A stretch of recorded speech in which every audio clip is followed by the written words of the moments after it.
Assalamualaikum warahmatullahi wabarakatuh. Halo Sobat Muda Mendunia, selamat datang di podcast UMY Talks. Bersama dengan saya Aisyah Wahdania, kita akan berbincang-bincang mengenai isu terkini dan juga mengulik informasi seputar Universitas Muhammadiyah Yogyakarta. Dan Sobat Muda Mendunia, telah hadir bersama dengan saya Bapak Dr. Suryo Pratolo, Wakil Rektor Bidang Aset dan Keuangan. Selamat siang Bapak. Selamat siang, Assalamualaikum. Sehat ya Pak? Alhamdulillah. Alhamdulillah. Nah Pak, siang ini Sobat Muda Mendunia, kita akan berbincang mengenai akuntabilitas dan juga bagaimana sih mengelola finansial. Nah Pak, saya kemarin sudah melakukan riset sih sebenarnya sebelum ini untuk mengetahui apa itu akuntabilitas. Dan yang bisa saya tangkap adalah akuntabilitas ini berkaitan dengan keberhasilan. Nah, tapi Bapak mungkin boleh dijelaskan lebih lanjut apa sebenarnya akuntabilitas ini dan apa sih arti akuntabilitas untuk Universitas Muhammadiyah Yogyakarta? Oke, terima kasih. Teman-teman sekalian, jadi kalau kita diskusikan tentang akuntabilitas itu sebenarnya mendiskusikan tentang nilai-nilai yang baik atau hal-hal yang menjadi fondasi dalam kita beraktivitas atau berkegiatan. Akuntabilitas itu bersamaan dengan unsur-unsur yang lain. Ada transparansi, biasanya kalau kita mengatakan transparansi itu selalu diikuti dengan akuntabilitas. Kemudian kalau kita ngomong tentang akuntabilitas biasanya diteruskan dengan responsibilitas dan seterusnya. Nah itu semua itu adalah komponen-komponen nilai-nilai yang baik. Atau dalam ilmu bisnis itu dinamakan dengan governance, good governance atau tata kelola yang baik atau nilai-nilai yang baik. Nilai-nilai yang baik tentunya harus ada dalam semua bidang bisnis, di mana bisnis itu tidak sesempit perdagangan ya. Bisnis itu adalah urusan. Ya, dari kata business, kesibukan. Nah, untuk bisa kita berkesibukan yang bermanfaat dan baik itu harus dilandaskan pada nilai-nilai. Salah satunya adalah akuntabilitas tadi. Nah, coba teman-teman bisa cek di kamus ya. To account for itu artinya apa? To account for itu artinya menjelaskan. Jadi akuntabilitas itu artinya mempertanggungjawabkan. Kadang-kadang kita bingung dengan istilah mempertanggungjawabkan. Kadang-kadang akuntabilitas itu diterjemahkan sebagai harus bisa mempertanggungjawabkan. Padahal kalau kita bilang tentang pertanggungjawaban itu lebih ke responsibilitas. Nah, kalau responsibilitas, responsible jelas itu tanggung jawab, mempertanggungjawabkan, responsibility. Kalau accountabilitas itu adalah pertanggungjelasan. Apa-apa yang kita lakukan itu nanti akan dipertanggungjawabkan dan akhirnya dipertanggungjawabkan.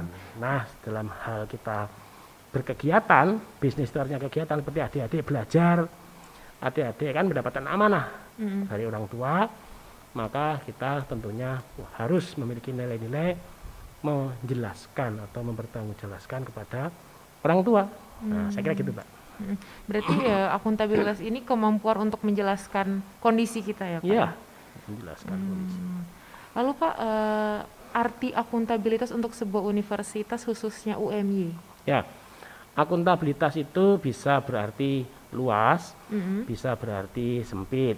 Dalam bidang saya, tadi disebutkan saya ngurusi keuangan dan aset, maka pertanggungjawaban atau akuntabilitas itu lebih banyak ke masalah keuangan. Tapi dalam hal yang umum saya kira semuanya butuh pertanggungjawaban. Seperti adik-adik, teman-teman yang kuliah itu kan harus menjelaskan kepada orang tuanya berapa nilainya. Kalau diamanahi uang, ini masalah keuangan ya, sama orang tua digunakan untuk apa. Kemudian pekerjaan-pekerjaan kampus sekarang sudah sampai apa. Kita harus tanggung jelas pada orang tua, pada dosen, pada teman dan sebagainya kalau diberi amanah. Nah, jadi akuntabilitas dalam hal UMY, karena bidang saya di keuangan adalah mempertanggungjawabkan, menjelaskan kepada stakeholder yang ada di UMY atas amanah dana yang diberikan kepada UMY dari orang tua mahasiswa. dari para mahasiswa itu seperti apa. Oh ternyata digunakan untuk menyediakan alat-alat laboratorium seperti podcast ini harus dijelaskan sehingga orang tua, stakeholder atau mahasiswa yang telah menyampaikan amanah ke kampus itu bisa memiliki trust. Nah trust ini yang penting. Jadi membangun trust salah satunya adalah dengan pertanggungjawaban atau akuntabilitas.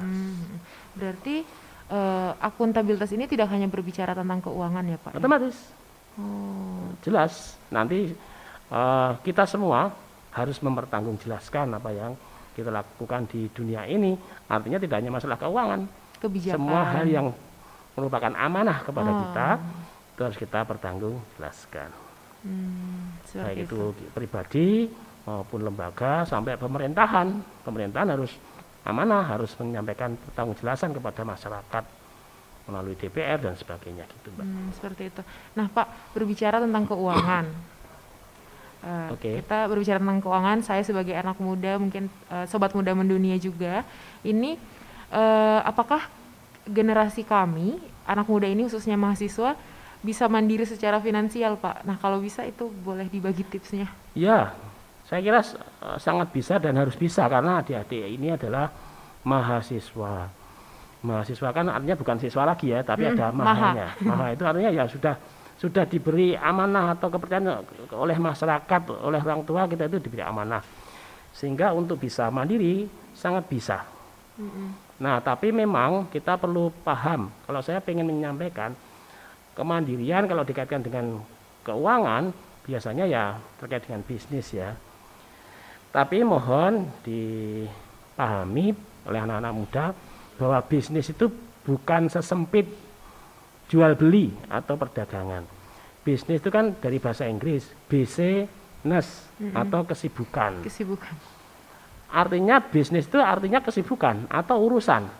Coba saja kalau kita orang Jawa itu kan kalau ketemu orang tua atau orang yang belum dikenal di jalan itu kan ya basa-basinya Bapak, bahasa Jawa ya, badhe tindak pundi, mau kemana Pak kan gitu ya. Itu sekedar basa-basi yang kalau kita tidak melakukan itu dianggap tidak sopan. Tapi kalau dengan orang Barat, mungkin kalau kita tidak kenal katanya where will you go? Nah biasanya Jawanya gimana? It is not your business. Apa artinya it is not your business? Ini bukan urusan. Nah, artinya bisnis itu artinya urusan. Bukan sesempit perdagangan. Artinya karena itu urusan, apa urusan kita di dunia ini? Wa ma khalaqtul jinna wal insan illa liya'budun. Urusan kita di dunia adalah ibadah. Nah, saya ingin menyampaikan itu dulu kepada kita semua bahwa yang pertama bisnis itu adalah urusan adalah ibadah. Niatkan dulu dalam bentuk ibadah. Kalau kita sudah niat ibadah, cara untuk bisa mandiri tadi ya ada supply and demand. Kita harus bisa melihat demand atau kebutuhan orang. Oh, ternyata orang ini butuh saya bantu. Nah, dengan ikhlas membantu tadi, insya Allah nanti akan banyak hal yang bisa kita terima. Contoh waktu saya kuliah dulu, saya melihat ini, waduh, kan ada tugas suruh fotokopi.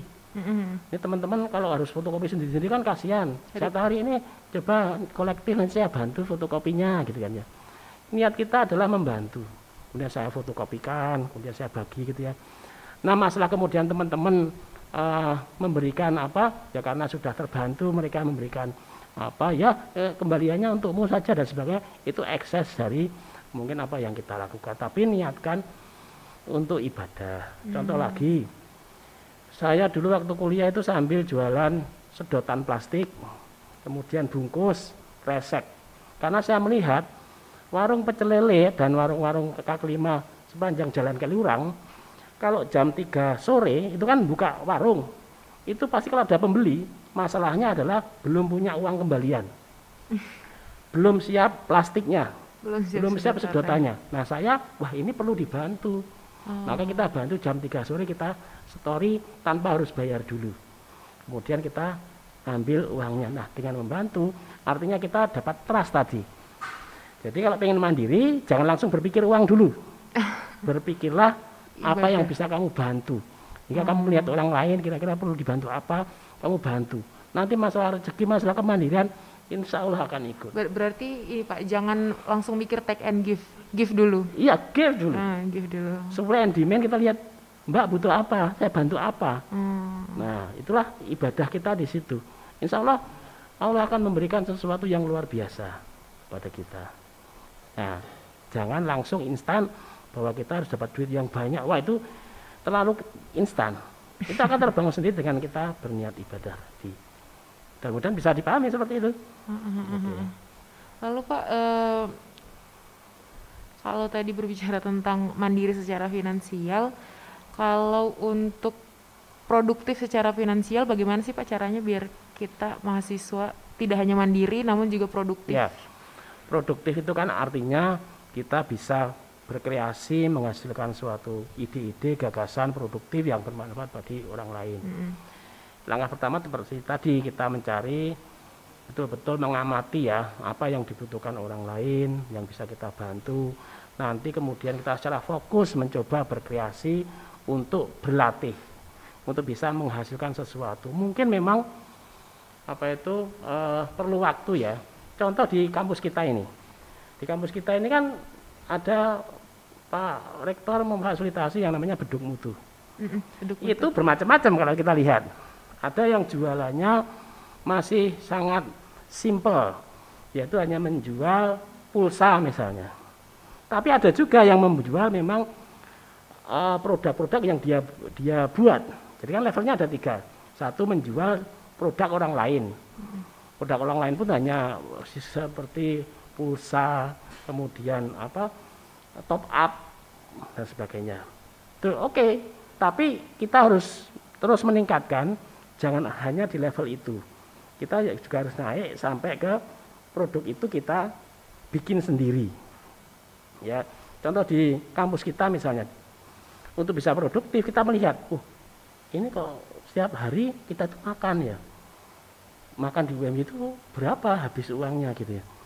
Nah, maka bagaimana kalau makan ini kita sediakan sendiri misalnya, maka muncullah UMB Buga misalnya ya. Di mahasiswa juga begitu. Oke, pertama kali mungkin lebih simpel ya, hanya menjual pulsa dan sebagainya. Tapi kemudian kita harus berpikir kreatif. Apa yang bisa kita buat, yang kita bisa produksi sendiri, kemudian kita bisa mengembangkan itu menjadi produk yang original. Tapi memang tidak bisa langsung, harus pelan-pelan dan nanti akan menemukan. Dan kalau mahasiswa bisa produktif, itu menjadi solusi bagi bangsa ini. Misalnya dalam satu kelas ya, itu yang jadi, kalau semuanya pengen jadi pegawai, susah jadi beban. Tapi dari satu kelas ini nanti ada 5 saja, satu kelas 40, 5 orang itu menjadi produktif, artinya menjadi entrepreneur. 5 ini mengambil 10 orang, kan sudah 50 orang terbantu dalam satu kelas tadi. Jadi saya kira mahasiswa sangat kreatif saat ini, apalagi anak-anak milenial ya, dengan teknologi yang luar biasa, itu menjadi sangat cepat untuk bisa produktif. Karena apa? Melihat peluang lebih luas dibandingkan waktu kami dulu kuliah itu kan belum ada internet seperti sekarang, belum ada medsos seperti sekarang, sehingga sulit mencari apa ya idenya. Sekarang anak muda luar biasa idenya, banyak sekali, apalagi di Beduk Mutu juga banyak sekali mahasiswa yang berhasil menjual produk yang banyak dan unik-unik produknya. Saya kira bisa. Berarti memang bagaimana mahasiswa ini pintar-pintar mencari peluang ya Pak? Ya, yang penting harus banyak berteman.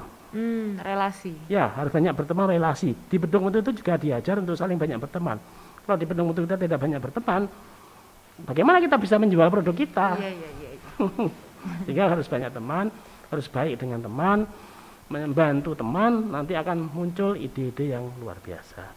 Nanti juga bisa mandiri secara finansial ya Pak? Otomatis mandiri secara finansial. Iya. Gitu. Lalu Pak, kita kembali ke akuntabilitas. Oke. Nah, seberapa penting sih Pak mahasiswa itu mengetahui tentang akuntabilitas universitasnya? Akuntabilitas universitas ya? Iya. Saya kira sangat penting akuntabilitas dalam hal akademik misalnya. Kenapa kok dia itu nilainya C misalnya?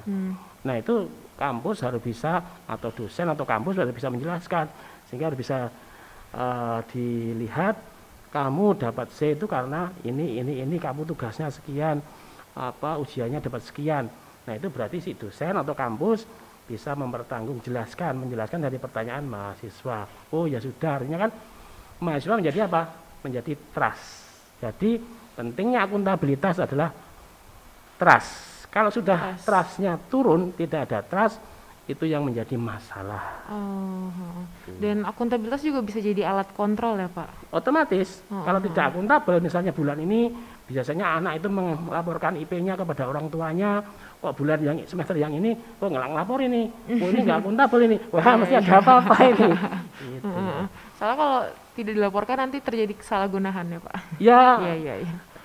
permasalahan itu diawali dari ketidakakuntabilitasan, biasanya begitu, diam-diam nggak ngelaporin dan sebagainya. Lalu Pak, apa pengaruh akuntabilitas universitas ini bagi universitas sendiri, bagi mahasiswa dan bagi masyarakat?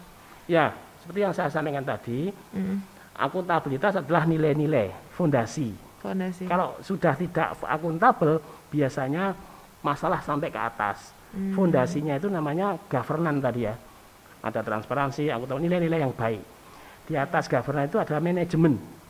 Manajemen itu ada planning, organizing, accruing, and controlling. Jadi kalau bad governance, nilai-nilainya jelek, maka manajemennya pasti jelek. Kalau tidak akuntabel, berarti perencanaannya juga tidak akuntabel. Kemudian eksekusinya juga tidak akuntabel. Jadi manfaat dari akuntabilitas sebagai salah satu nilai adalah trust dari masyarakat. Coba kalau trust masyarakat turun, ya siapa yang mau menyekolahkan anaknya ke UMY kalau tidak ada? Semuanya itu by trust. Dan ingat kembali lagi ke awal dengan akuntabilitas dan kemudian ada trust.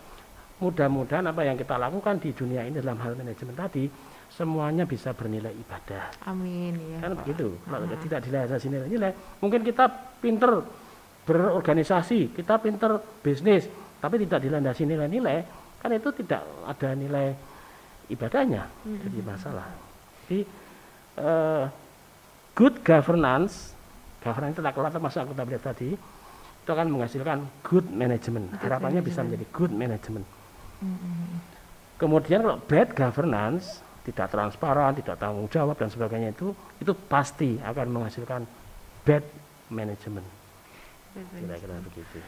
Berarti Pak bisa dikatakan universitas yang nilai akuntabilitasnya baik itu jujur, transparan dan objektif ya Pak? Akuntabilitas tadi adalah pertanggungjawaban, berarti dia mampu memberikan penjelasan, atas apa yang telah dia lakukan. Iya. Kalau transparansi itu adalah kemudahan akses. Jadi tidak mungkin orang itu akuntabel tanpa transparan. Penjenengan teman-teman, oh saya akuntabel, tapi tidak mudah diakses, ditanya saja nggak mau, tidak bisa. Jadi syaratnya akuntabel itu adalah transparan. Transparan itu bukan berarti kelihatan ya. Transparan itu mungkin kelihatan, tapi tidak semuanya bisa dilihat. Kalau semuanya bisa dilihat itu bukan transparan. Itu apa ya, bahasa Jawanya ceprowelo-welo. Itu bukan transparan. Transparan itu seperti ya hampir seperti kaca atau apa ya yang tidak kelihatan semua, tapi saya tahu bahwa di sana ada orang misalnya. Iya. Itu transparan. Bukan berarti kemudian kaca bening, itu malah tidak transparan. Transparan itu ya kelihatan, tapi tidak semuanya harus bisa dilihat. Ada hak-hak yang bisa dilihat, ada hak-hak lain yang mungkin tidak boleh dilihat. Contoh negara. Ada informasi tentang negara ini yang boleh diketahui rakyat, ada pula yang tidak perlu masyarakat tahu. Misalnya, kita punya berapa senjata misalnya. Nah, itu kalau masyarakat tahu kan bahaya. Nah, itu ada yang tidak boleh, hanya orang-orang tertentu. Misalnya di UMY, letak server kita di mana? Kan nggak perlu orang tahu kan? Iya. Hanya orang-orang tertentu. Nah, itu tapi kalau informasi tentang nilai misalnya, itu harus betul-betul tahu semua misalnya gitu. Berarti kalau untuk Universitas Muhammadiyah UMY sendiri Bapak nilai akuntabilitasnya baik ya Pak di mata masyarakat? Ya, baik atau tidak itu memang tidak bisa disampaikan oleh orang yang bersangkutan. Masyarakat yang harus menilai. Nah, UMY itu berupaya terus-menerus untuk meningkatkan tingkat akuntabilitas tadi. Dengan kalau di tempat kami ya di keuangan ya dengan sistem tata kelola keuangan, sistem perencanaan, kemudian sistem apalagi pertanggungjawaban, audit, kita diaudit oleh pihak eksternal dan mendapatkan wajar tanpa pengecualian misalnya. Itu kan upaya bagi kita untuk mempertanggungjawabkan kepada orang yang tidak kenal dengan kita. Artinya orang yang melihat dari luar. Orang itu kenal dengan kita, tapi dia bukan kita. Tapi kalau kita dinilai oleh ibu kita sendiri, saudara kita sendiri kan, nanti kurang independen ya. Iya. Itu oleh kantor akuntan publik yang independen. Nah, itu adalah upaya-upaya bagaimana tercipta akuntabilitas. Batas nilainya kapan? Itu terus kita tingkatkan terus. Selalu berusaha ditingkatkan ya Pak, untuk kepercayaan masyarakat juga. Trust. Iya. Ya. Baik Pak, mungkin pertemuan kita terbatas oleh waktu. Bapak terima kasih waktunya. Sobat Muda Mendunia, terima kasih sudah mendengarkan dan menyaksikan di YouTube. Sampai jumpa di episode UME Talk selanjutnya.